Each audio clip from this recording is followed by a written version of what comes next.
Greetings, friends, and welcome to your weekly random. Today I want to jump back into the world of Hunarab. We're going to focus on the Hold, the East Forest. Specifically, I want to talk about the haunting of the East Forest. As we discussed in my last video on Hunarab, the forest was overrun with monsters and fiends pretty early on in the history of Hunarab. Then shortly after the Dragon War, the haunting had stopped. Why was this? What caused it? Well, today I want to explain that. The haunting began around the year 130. This was the first year that refugees had came from Tumar to Ozamel. They were trying to find a better way of life, and this caused an imbalance in the ecosystem, causing the creatures that lived there to either adapt or leave. The different refugees formed familiar groups and created 4 holds. The Vale, now forgotten, Ubenwald, underground, the Gilby Hills, still stands, and the East Forest. The forest was settled by humans and orcs. They didn't always get along, however, they never did go to war with each other. For a time, everything was fine. Small villages were all Ozamel had to offer. Then in the year 256, the Gilby Hills and Ubenwald had created cities large enough to push even more creatures from their habitats, forcing them to either the forest or the Vale. Now, the Vale, being a small land with no easy way to get help from the neighbors, fell into ruins. The forest, on the other hand, were able to call for assistance from the Gilby Hills, but the efforts were almost in vain.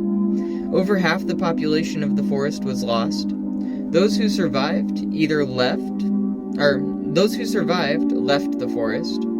Those who stayed kept their land afloat. Now, I'm sure you can expect the orcs were part of the group that refused to leave, and they built tall wooden walls surrounding their strongholds. This managed to keep them safe for the most part. The humans, on the other hand, are fighting an uphill battle. During attacks, the small villages hide in the cellars and hope that the damage isn't bad. The castle town of Ivanrund have big stone walls to hide behind that keeps them safe. For years, this fighting went on, and the humans and orcs dwindled even further. Then in the year 504, a group of adventurers arrived in the forest. This group set up a base in the Wraith Mountain in the center of the forest. With the base, they were able to set up a barracks to train new fighters and to stop this dragon war. The haunting was the last thing on these adventurers' minds. They didn't actually know anything about it, as they were fighting a war with the Dragon King. And the base was just a good access point for scouting, since the Dragon King's lair was in the Forbidden Mountains, just north of the forest.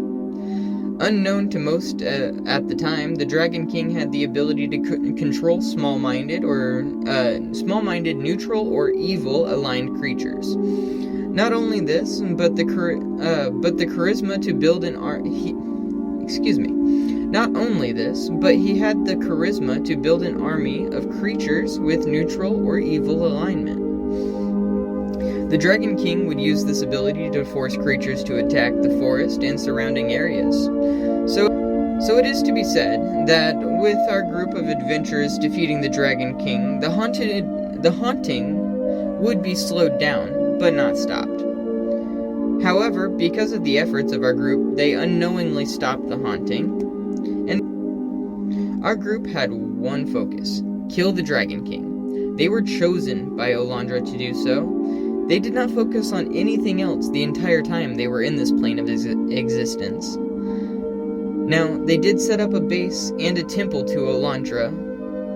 The temple was well fortified, being inside of a mountain. The people of the forest turned this into a major stopping point for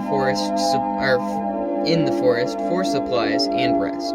The temple was given a major makeover with rooms for rent, trading caravans outside. The priest of the temple called upon aid from the Gilby Hills and created a group that took a blessing of Olandra and created the first Holy Knights of Hunarab. These knights protected the forest and the temple, and they set up stations around each township and farms using magic wards. They also set up physical barriers as well, but of course the magic wards were more prominent. Before the winter of the year 506, the haunting was over, and all creatures that would stalk and attack the town were wiped out or ran away. The forest was able to prosper and grow for the first time. And I think that's where we're going to wrap up for today. I know this was a lot of information, and I'm really just scratching the surface of this world, or even just this hold. I can't wait to share more with you. I really enjoy creating this world. I really hope you enjoy these stories. And as always, have a wonderful day. This is Sir Random, signing off.